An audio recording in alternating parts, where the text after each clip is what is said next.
Ô glória!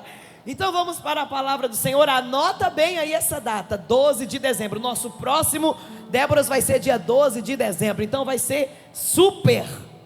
Então diz assim a palavra do Senhor: porque eu sei que em mim, isto é, na minha carne, não habita bem algum, e com efeito, o querer está em mim, mas eu não consigo realizar o bem, porque não faço o bem que quero, mas o mal que não quero, esse faço. Podemos assentar.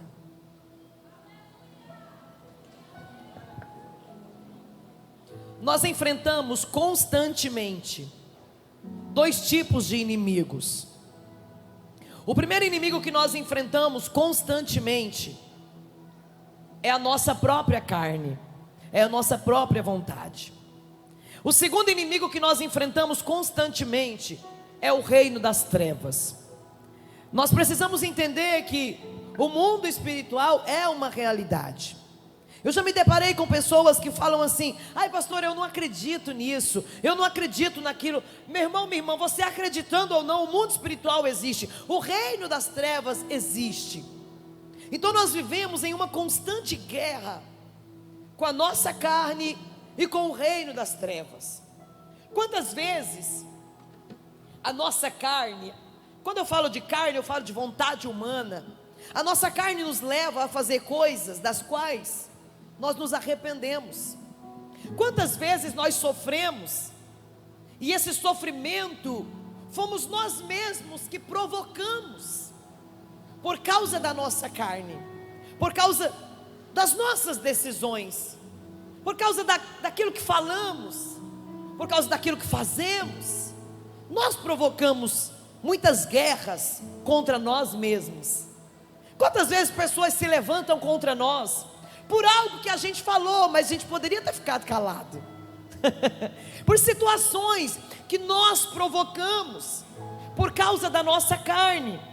No livro de Gálatas, capítulo de número 5, a Bíblia fala das obras da carne, e as obras da carne são más. As obras da carne nos levam para lugares, para situações difíceis, e faz com que vivamos em guerras, em batalhas. O reino das trevas também provoca muitas guerras na nossa vida. O reino das trevas se levanta contra nós, usando situações, usando pessoas, e provoca em nós muito sofrimento, muita dor. Existem pessoas que têm sofrido muito por causa do ataque do reino das trevas. Tem pessoas que estão sendo constantemente atacadas pelo inimigo. Muitos dos problemas que nós enfrentamos surgem por causa do reino das trevas que se levanta contra nós. Então nós devemos ter um equilíbrio espiritual para entender e para discernir quando algo está sendo provocado por causa da nossa carne e quando algo está sendo provocado pelo reino das trevas. Quem está me entendendo diz glória. Nós precisamos ter esse discernimento, esse entendimento, porque muitas vezes nós estamos guerreando de forma errada. Quando eu estou padecendo por causa da minha carne, por causa das minhas decisões erradas, por causa da minha arrogância, eu preciso descer no jejum. Essa é uma das formas de vencer, porque quando nós jejuamos, o nosso espírito fortalece e a nossa carne diminui. O jejum nada mais é do que você subjugando a tua carne, dizendo: carne, você não faz o que você quer. Porque quando você está jejuando, o que você sente? Vontade de comer. Mas você come? Não, porque você está jejuando. Então você está subjugando a tua carne. A tua carne quer comer, mas você subjuga ela e diz: você vai comer só tal hora. Então quando nós jejuamos, nós subjugamos a carne. Quando nós subjugamos a carne, o Espírito prevalece, e prevalecendo o Espírito, nós vamos andar no Espírito. E quem anda no Espírito, a palavra do Senhor diz que quem anda no Espírito é abençoado, é bem-aventurado. Quando nós estamos andando no Espírito, de acordo com o Espírito de Deus, muitos males são evitados, muitas guerras são evitadas na nossa vida. Então veja bem, Nós vivemos em constante guerra, nós vivemos em constante conflitos entre a carne e o espírito dentro de nós. Foi por isso que o apóstolo Paulo, ele disse assim: olha, aquele que está em pé, cuida para não cair, porque nós estamos em guerra, e em uma batalha, em uma guerra, a gente pode cair, a gente pode tropeçar. Então ele está dizendo: olha, ande com cuidado no meio dessa guerra, ande com cuidado no meio dessa batalha. Então veja bem, nós vivemos sempre no meio dessa guerra entre carne e espírito. E no texto que lemos, o apóstolo Paulo, ele vai dizer: olha, o bem que eu gostaria de fazer, não consegui, mas o mal que eu não queria fazer, eu fiz. Quantas vezes isso acontece na nossa vida? A gente faz aquilo que a gente não gostaria de ter feito, mas aquilo que a gente, aquilo que a gente gostaria de fazer, a gente não faz. Você precisa entender e perceber que isso é uma batalha, que isso é uma guerra, e que nós precisamos fazer com que o nosso espírito prevaleça sobre a carne, porque se o nosso espírito não prevalecer sobre a carne, jamais vamos ter vitória, jamais vamos ter liberdade no espírito. Quem é aqui que nunca chegou diante de Deus e disse: Senhor, eu quero ser melhor, Senhor, a partir de hoje eu vou ser mais crente, Senhor, a partir de hoje eu vou jejuar mais?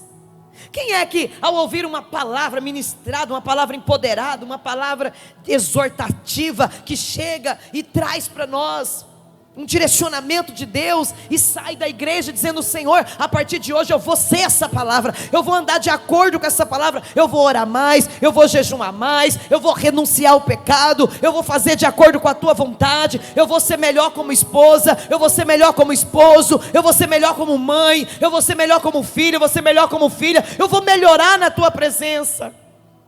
Quantas vezes a gente já falou isso para Deus? Quantas vezes a gente já disse: ó Deus, eu não vou errar mais, eu não vou mais cair nesse mesmo pecado, eu não vou mais passar por essa situação e entristecer o Espírito Santo, irmão, porque não tem coisa pior do que entristecer o Espírito Santo. Quem aqui já entristeceu o Espírito Santo? Levante sua mão. Não tem coisa pior, irmãos, do que você entristecer o Espírito Santo. É ruim, é terrível, é tenebroso. Quantas vezes nós falamos com Deus e falamos: olha, a partir de hoje vai ser assim, a partir de hoje eu vou agir dessa forma, e de repente a gente para e percebe que a gente fez totalmente o contrário daquilo que dissemos que faríamos. Alguém se identifica aqui? A gente faz promessas, a gente faz planos com Deus, e de repente a gente faz tudo o contrário. Eu me lembro uma vez que, com pouquíssima maturidade, eu disse: Senhor, quando a fulana vir me afrontar, eu vou ficar caladinha. Aí a fulana veio, eu não calei. Falei o que eu pensei, e o que eu não pensei saiu na hora. Quando eu caí em si, eu percebi o mal que eu tinha causado a mim. Eu percebi o quanto eu tinha entristecido o Espírito Santo aquele dia, porque eu havia falado para ele que eu tinha alcançado maturidade, que eu estava, mais firme do que nunca. Mas a afronta foi tão grande que eu não resisti. E naquele dia eu entendi que eu entristeci o Espírito Santo, a ponto de eu tentar orar e não conseguir. Porque quando a gente entristece o Espírito Santo, a gente tenta orar, mas a oração não flui. Porque quem nos ajuda a orar é o Espírito Santo. Sem o Espírito Santo é difícil orar, irmãos. E aquele dia eu senti um vazio tão grande na minha alma, que a partir daquele dia eu comecei a pensar se valia a pena responder. A partir daquele dia eu comecei a pensar se valia a pena revidar, se valia a pena questionar, se valia a pena brigar. A partir daquele dia eu pensei. Tanto que hoje, quando alguém me afronta, hoje o pessoal afronta mais pela internet, né? A covardia tem tomado conta das pessoas. Dificilmente alguém vai te afrontar assim frente a frente. Eles usam a tela.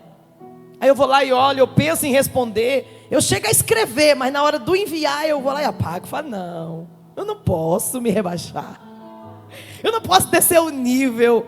Eu não posso fazer isso, que se eu fizer isso eu vou entristecer o Espírito Santo. Então eu vou lá e volto.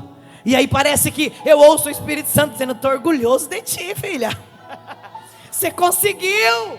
Ô glória. Não tem coisa mais maravilhosa do que você fazer o certo. Só que a gente quer fazer o que dá certo e não o que é certo. Mas para vencer, para Deus nos dar vitória, nós não podemos fazer o que dá certo, nós precisamos fazer o que é certo. Nós precisamos fazer o que é correto. Então veja bem, nós vamos sempre enfrentar essa guerra espiritual, aonde nós estamos sempre querendo fazer o melhor, mas se nós não vigiarmos, nós vamos estar sempre fazendo o pior. Quando você disse para Deus, Senhor, eu vou orar mais, eu vou buscar mais, eu vou jejuar mais, quando você disse isso para Deus, havia verdade nas suas palavras, assim como havia verdade nas palavras de Pedro, quando ele disse, Senhor, eu jamais vou te negar. Pode todos estes aqui negar o Senhor, mas eu não te nego, Senhor. Pedro não estava mentindo, ele estava falando a verdade, mas quando a adversidade veio, ele não conseguiu sustentar o que havia falado. Esse é o nosso problema, não conseguir sustentar aquilo que a gente fala para Deus, quando nós estamos frente a frente com o problema, quando nós estamos frente a frente com o pecado.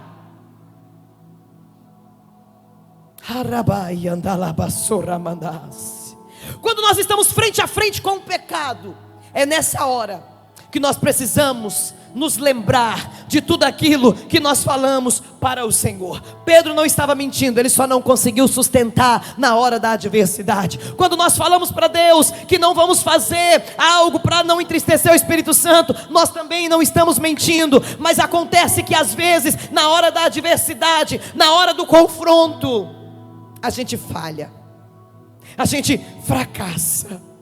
Então veja bem, é uma batalha entre a carne e o espírito. Quando alguém fala algo que você não gosta, a sua carne vai dizer revida, mas o espírito vai dizer aquieta.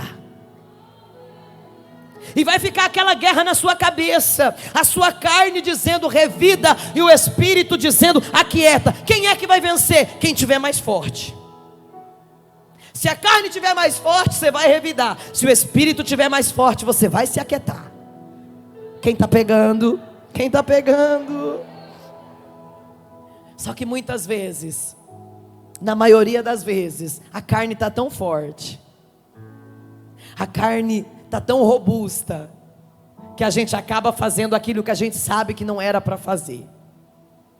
E isso nós chamamos de fracasso espiritual. Diga comigo, fracasso espiritual.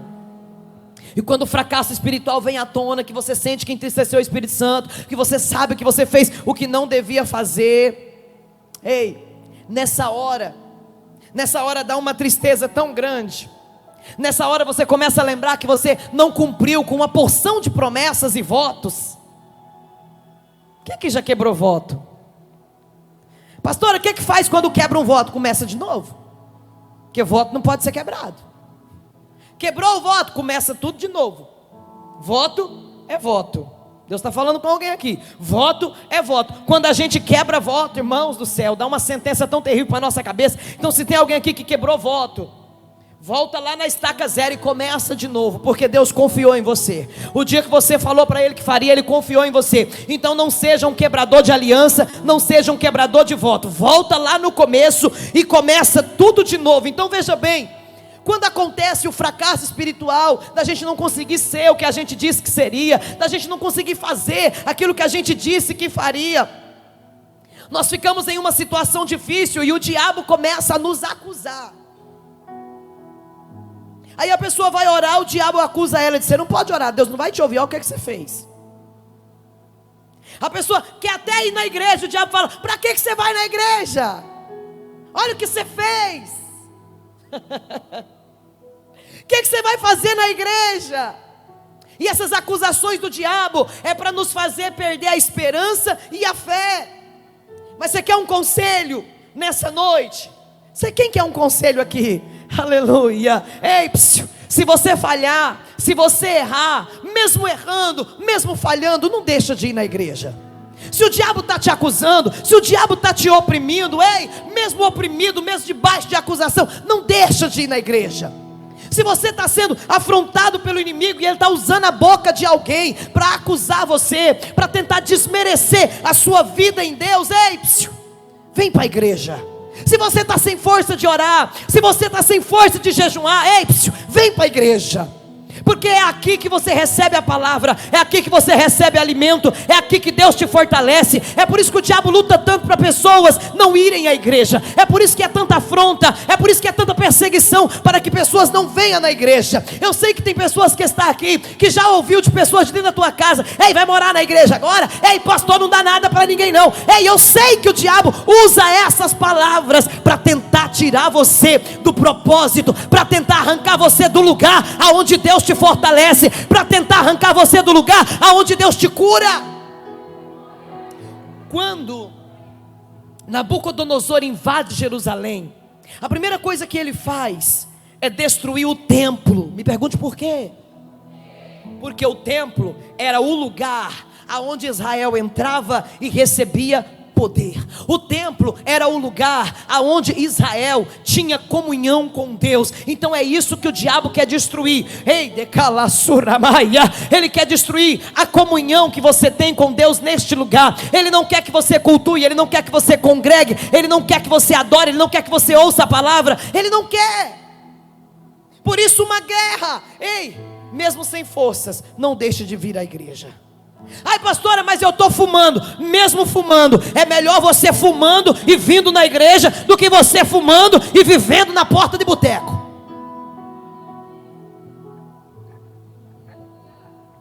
Ai, pastora, mas eu estou no pecado da carne. É melhor você no pecado da carne, buscando melhorar aqui, do que se entregar a Satanás lá fora. Tem gente que julga: o fulano está bebendo e está indo na igreja, o fulano está fumando e está indo na igreja. Dane-se! Você não pode deixar de buscar a face de Deus, porque aqui é o lugar onde Deus vai te libertar, aqui é o lugar onde o Senhor vai te curar, aqui é o lugar onde Deus vai transformar a sua vida.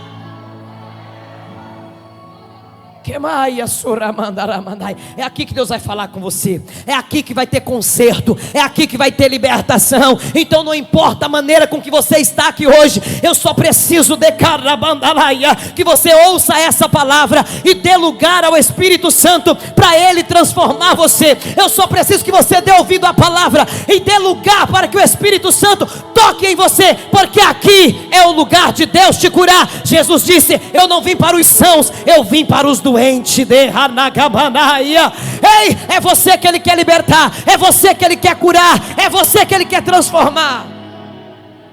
Eu sei que a religiosidade ainda é muito grande no coração de algumas pessoas, e toda pessoa que é tomada pela religiosidade, ela gosta muito de julgar,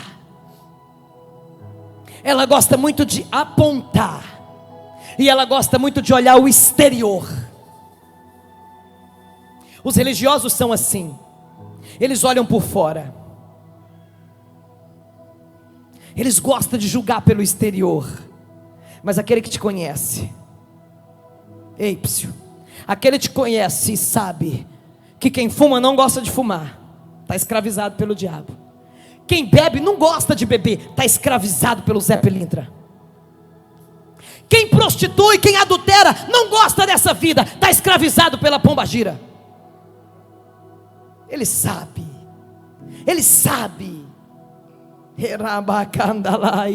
e por isso Ele te traz aqui para ser liberto, por isso Ele te traz aqui para ser curado, por isso Ele te traz aqui para ser transformado, porque nenhum homem, nenhuma mulher é feliz vivendo no pecado. Oh glória! Olha para quem está do teu lado, olha para essa pessoa e com muita fé diga para ela: aqui é seu lugar. Oh glória, aqui é seu lugar. É na igreja, é na presença de Deus que o Senhor muda, que o Senhor transforma. Ei, é na presença de Deus, é na igreja que as minhas fraquezas, as minhas debilidades são entregues para o Senhor. Então, ei, não pare de vir na igreja, não saia da igreja. Oh glória! Então veja bem, quando nós estamos enfrentando essa batalha interior, e na maioria das vezes, nós estamos sendo atacados tão de perto. Na maioria das vezes nós estamos sendo atacados de perto porque o inimigo nos conhece. Você sabia que o inimigo nos estuda e nos conhece? Ele estuda e conhece as nossas vontades, os nossos desejos, as nossas fragilidades, as nossas fraquezas. É por isso que ele consegue derrotar tanta gente. É por isso que ele consegue destruir tanta gente. Quando nós estamos nesse fracasso espiritual, quando nós não conseguimos ser o que gostaríamos de ser, quando nós não conseguimos fazer o que gostaríamos de fazer, nós vamos sentir no mínimo 3 tipos de sentimentos devastadores. O primeiro sentimento, quando nós erramos, quando nós falhamos, quando nós não conseguimos sobressair no espírito, o primeiro sentimento é o sentimento de solidão. Solidão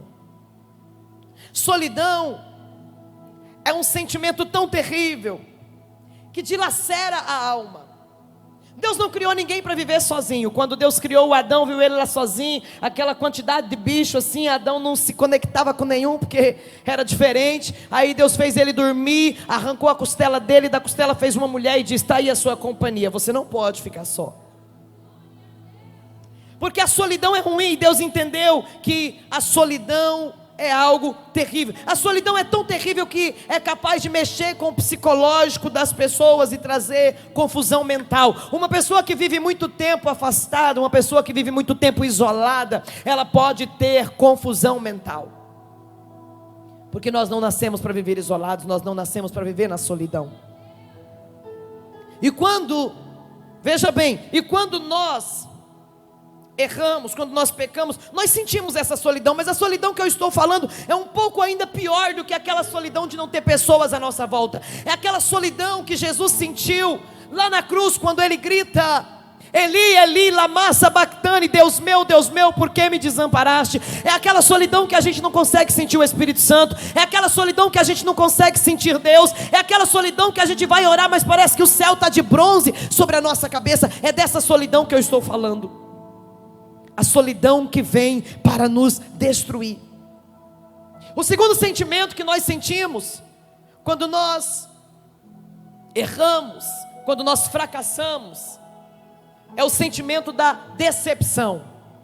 Diga comigo: decepção. Quem aqui já passou por decepção? Eita, o mundo é assim. Normalmente as piores decepções acontecem por parte de amigos, familiares, pessoas com quem a gente tem um relacionamento muito de perto, pessoas com quem a gente tem um relacionamento muito íntimo, e isso nos machuca de uma forma horrível. E a pessoa decepcionada, muitas vezes, na maioria das vezes, jamais conseguirá ser a mesma. Uma pessoa que passou por uma grande decepção, dificilmente ela vai conseguir ser a mesma pessoa de antes, depois de passar pela decepção. É por isso que em relacionamentos onde há traição, na maioria das vezes, o traído é desequilibrado. Na maioria das vezes, relacionamentos onde há traição, o traído é desconfiado. O traído nunca vai conseguir confiar de novo se não passar por um processo de ressignificação, que a gente fala disso outro dia. Jamais terá condições de confiar de novo, e vai ser um tormento esse relacionamento. Por quê? Porque uma vez que a pessoa foi decepcionada, uma vez que ela foi traída, ela vai sentir uma enorme dificuldade de acreditar que tudo vai ser diferente. Ela vai ter inseguranças, ela vai ter desequilíbrios. Quem pode dizer glória? A traição destrói violentamente a confiança das pessoas. A traição destrói a confiança. Decepcionar-se com os outros é ruim. Diga comigo, decepcionar com os outros é ruim. Mas você quer ver ruim? É quando você se decepciona com você mesmo. Você quer ver ruim? É quando você tinha que fazer algo, mas não fez. Quando você tinha que falar algo, mas não conseguiu. Quando você se decepciona com você mesmo. Ei, essa decepção, ela te corrói por dentro. Te deixa com a autoestima lá embaixo. Aquele sentimento de fracasso, de não ter conseguido. Aquele sentimento de, meu Deus, eu poderia ter feito melhor, mas não fiz. É aquele negócio que remói, aquele negócio que destrói. E esse sentimento de decepção consigo mesmo, ele é tão covarde que ele nos faz se comparar com os outros. E você vai pensar, como que o fulano consegue e eu não consigo? Como que o fulano faz e eu não faço? Como que a ciclana consegue e eu não dou conta? É terrível quando nós nos decepcionamos com a gente mesmo. Mas existe um outro sentimento que ele é pior do que a solidão e é pior do que a decepção. Pergunte qual? Fracasso. O sentimento de fracasso, ele é pior do que a solidão e ele é pior do que a decepção. Porque o sentimento do fracasso é aquele sentimento que faz você viver um luto. Porque ele é semelhante ao luto. O sentimento de ter fracassado, ele é semelhante ao sentimento do luto, porque mexe com as nossas estruturas, porque ninguém se prepara para fracassar. Eu sempre digo isso aqui, ninguém se prepara para fracassar, é um sentimento que nos pega de surpresa. A gente se prepara para passar numa prova, a gente se prepara para um casamento, a gente se prepara para ter um filho, a gente se prepara até para aceitar Jesus. Tem gente que fala, no próximo culto eu vou vir, eu vou aceitar Jesus, eu vou, entendeu? Faz aquele plano todo, então se prepara para isso. As pessoas se preparam para abrir um negócio, se preparam para realizações, mas ninguém se prepara para o fracasso. Ele nos pega de surpresa. E eu já disse a respeito do fracasso que ninguém levanta a mão, aceita Jesus e fala assim, eu vou aceitar Jesus aqui agora, mas daqui uns dias estou desviando aí. Ninguém faz isso, irmãos. Quem vem aceitar Jesus, vem na maior das intenções, dizendo, é até que a morte nos separe. Daqui, só para o caixão ou para a glória. Nunca vou sair da presença de Deus. Mas às vezes acontece alguns acidentes de percurso. E pessoas não conseguem cumprir o que falou com o Senhor. Ninguém casa, irmão, dizendo assim, vou casar aqui hoje, mas amanhã estou divorciando. Não, irmãos. Ninguém casa para separar, não. Mas acontece. São os fracassos da vida. Quantas vezes você estava namorando, estava apaixonado, apaixonada, jurou amor eterno, mas de repente o amor eterno virou o amor passageiro, acabou.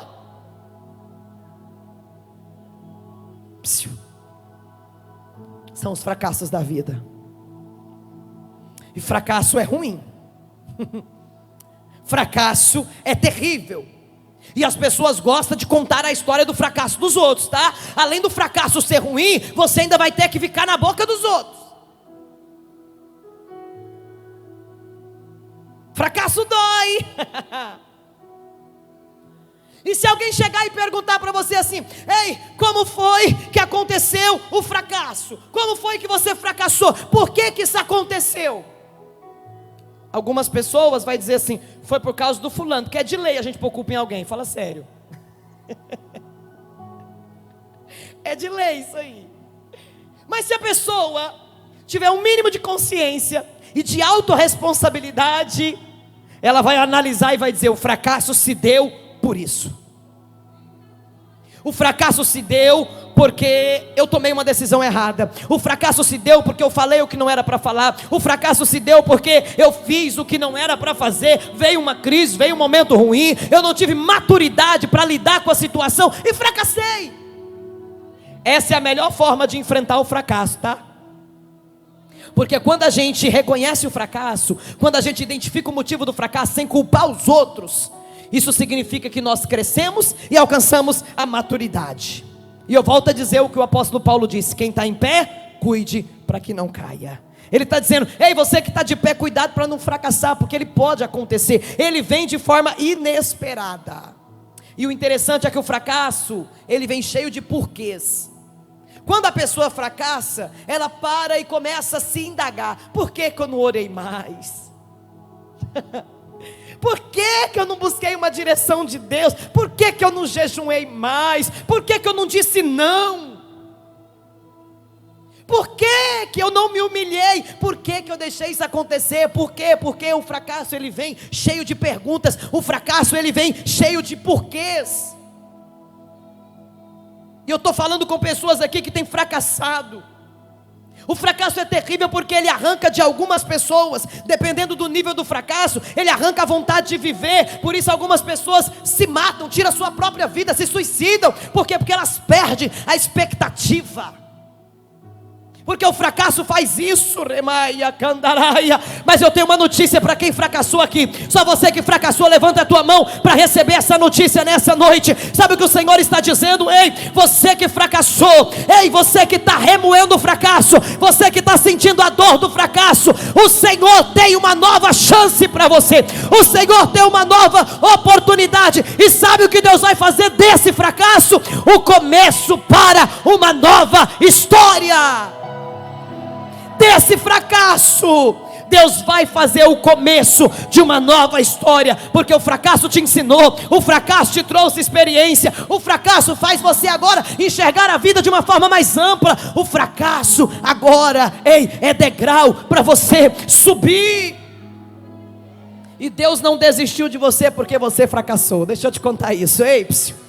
Deus não desistiu de você por causa do teu fracasso. Aleluia. Deus não errou na tua escolha. Ele sabia que você ia fracassar. E Ele está dizendo para pessoas aqui nessa noite: ei, eu não desisti de você porque você fracassou. Eu não desisti de você. Eu não abandonei você. Eu não terminei com você porque você fracassou.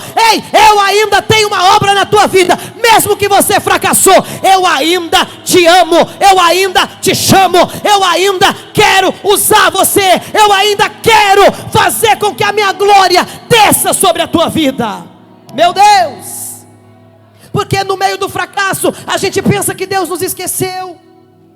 No meio do fracasso a gente pensa que Deus é como as pessoas à nossa volta, que vai parar, vai criticar, vai abandonar, vai virar as costas. Mas o Senhor está dizendo: é agora que eu me levanto, porque o meu poder se aperfeiçoa é na fraqueza. É agora que o meu poder vem sobre ti. É agora que eu te levanto. É agora que eu te seguro pelas mãos. É agora. É agora que eu vou mudar a tua história. A Bíblia diz que Moisés fracassa. Moisés estava lá na casa de Faraó. De repente ele mata, ele mata um homem. Foi o fracasso de Moisés, porque Moisés não podia fazer aquilo. Moisés estava ali para uma guerra espiritual, mas Moisés vai no corpo a corpo e ele mata um homem. Ele fracassa, ele tem que sair do Egito, ele tem que ficar 40 anos no deserto. Mas enquanto ele está lá no deserto, 40 anos, Deus em silêncio com ele. Após 40 anos, Deus aparece para ele no meio de uma sarça. Êxodo capítulo 3, e diz: ei Moisés, tira a sandália dos teus pés, o lugar que você pisa é santo, e eu vim para falar contigo, eu vim para te chamar. Moisés, eu não desisti de você, mesmo com o teu fracasso, eu ainda conto contigo. Volta no Egito e tira o meu povo de lá. Oh glória. Ele fracassou, mas Deus não desistiu dele. A Bíblia diz que Davi fracassou. Davi um dia estava tranquilo e ele observa uma mulher que estava tomando banho, se lavando, e ele manda trazê-la e ele comete um adultério com ela. Salmo de número 51, Davi fala desse pecado. Davi se humilha por esse pecado. Mas eu quero dizer para você que Deus não desistiu de Davi quando ele fracassou. O Senhor deu para ele uma nova chance. A Bíblia diz também que Sansão fracassou. Sansão tem um caso com uma mulher, ela era prostituta, ele entrega o seu segredo para ela, e ela o entrega na mão dos inimigos, então ele fracassa. Mas deixa eu te contar um segredo, mesmo Sansão fracassando, Deus não desistiu de Sansão. O cabelo dele que foi cortado, voltou a crescer. Então o Senhor diz: você nasceu para destruir filisteu, então vai agora, vai no templo de Dagon, aonde eles estão todos reunidos ali, e mata tudo, porque eu te chamei para isso, eu não desisti de você. Quem pode entender isso? Eu prego para pessoas que pensavam que Deus havia se esquecido de você, que Deus havia terminado com você porque você fracassou. Mas eu vim da parte de Deus dizer que os seus fracassos não mudam o propósito de Deus. Os seus fracassos não mudam quem Deus é. E Deus te escolheu, Deus te chamou. Pedro fracassou quando negou a Jesus 3 vezes. Mas Jesus aparece para ele e diz: Pedro, vou te dar uma nova chance, tu me amas? Ele diz: eu te amo, Senhor, então apacenta minhas ovelhas. Aí o Senhor pergunta de novo: Pedro, tu me amas? E ele diz: eu te amo, Senhor, então apacenta os cordeiros. Aí pela 3ª vez o Senhor pergunta: Pedro, tu me amas? Ele diz: eu te amo, Senhor, tu sabe que eu te amo. Pedro chora, e o Senhor está dizendo: não, eu só queria perguntar 3 vezes se você me ama, porque você me negou 3 vezes, então agora eu estou te dando uma nova chance, eu estou te dando uma nova oportunidade. Pedro, vai e faz a minha obra, apacenta ovelha, apacenta cordeiro, apacenta, porque eu ainda conto com você. Deus não desistiu de Moisés, Deus não desistiu de Davi, Deus não desistiu de Pedro, Deus não desistiu de Sansão, e Deus não desistiu de você. A misericórdia e o amor de Cristo é tão grande que não permite que Ele desista de nós. Ele não desiste. E Deus está levantando pessoas aqui hoje dizendo: eu estou te dando uma nova chance. Pessoas que fracassaram na sua fé, pessoas que fracassaram no casamento, pessoas que fracassaram no relacionamento, pessoas que fracassaram no emprego, no meio da família, pessoas que fracassaram como pais, pessoas que fracassaram como filhos. Independente do tipo de fracasso, o Senhor não desistiu de você. E eu vim da parte de Deus expulsar todo espírito de fracasso que quer te deixar no pó, todo espírito de fracasso, todo tipo de fracasso que está te oprimindo, que está te deixando pesado, pesada, eu em nome de Jesus repreendo agora. E o Senhor está dizendo: ei, eu não desisti de você, então não desista. Ei, vou dizer de novo, o Senhor está dizendo: eu não desisti de você, então não desista. O que é que faz as pessoas desistir? O que é que faz pessoas desistir?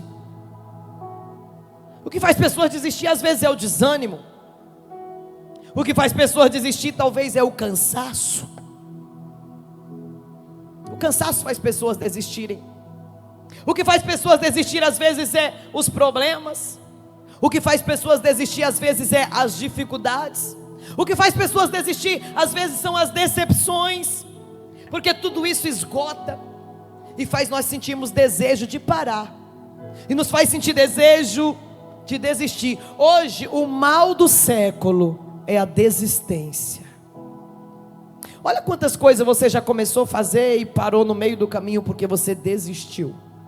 Quantas coisas você começou a fazer, aí surgiu um impedimento, surgiu uma dificuldade, você fez o quê? Desistiu. Quantas pessoas que estão me ouvindo aqui agora, que já era para estar com outro nível de bênção, de vitória, de espiritualidade, se não tivesse desistido. Às vezes vem pessoas aqui que um dia congregaram aqui e se afastaram da presença do Senhor, e às vezes vem nos visitar e fala para mim: pastora, eu vendo ali os irmãos trabalhando, fazendo a obra, era para mim estar como eles, mas eu desisti. Era para mim estar ali servindo, fazendo a obra do Senhor, mas eu desisti. E essas pessoas falam isso para mim com tanto pesar, que os meus olhos choram ao ver que elas procuram força para retomar, mas não conseguem. Por quê? Porque desistiram. Ei, se você desistir, vai ser difícil retomar, vai ser difícil ter força de novo. Se está difícil, continua. Ei, você cansou, diminui a toada, mas não pare. Você pode até diminuir o passo, você Você não pode parar, você não pode desistir. Nós estamos na era da desistência. Nós estamos na era da desistência. Casamento está difícil?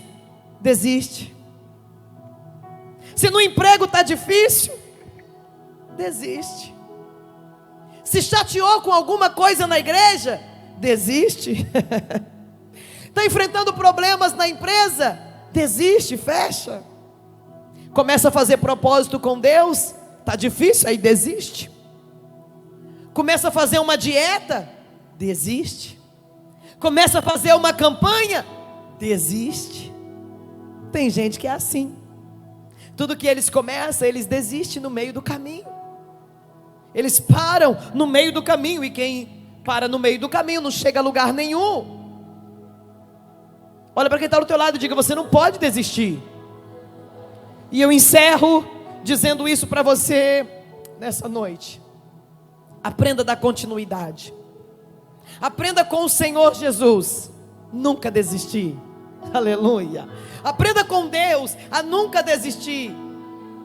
O Senhor tinha vários motivos para desistir de mim e de você, mas Ele não desistiu de nós. Aprenda com Deus a não desistir. Ei, psiu. Tem gente que dá tanto trabalho para Deus e mesmo assim Deus não desiste dessas pessoas. Tem gente que Deus chama e elas ali resistindo, e elas ali dando lugar para o inimigo, mas o Senhor não desiste delas. Olha que coisa linda. O maior exemplo de insistência, de perseverança é o próprio Deus. Quantos crentes tem aqui nessa noite? Levanta a sua mão. Você sabia que para você estar na presença de Deus, muita gente orou para você estar aqui? Você sabia disso? Que muita gente pagou um preço para você estar aqui. Pessoas que não desistiu de orar, pessoas que não desistiu de clamar por você. Ei, psiu, só que agora é a sua vez. Agora é a sua vez de orar, é a sua vez de não desistir, é a sua vez de pagar o preço, em nome de Jesus. Todo espírito de desistência que quer bloquear o teu caminho, fazer você parar, eu repreendo agora em nome de Jesus Cristo, e eu declaro força, poder de Deus para você prosseguir. Eu declaro força e poder de Deus para que você dê continuidade na sua oração, na sua campanha, no seu projeto, no teu propósito. Em nome de Jesus, quem não desiste sempre tem vitória para contar. Quem não desiste sempre alcança coisas maiores. Você pode crer? Se coloca de pé, por favor.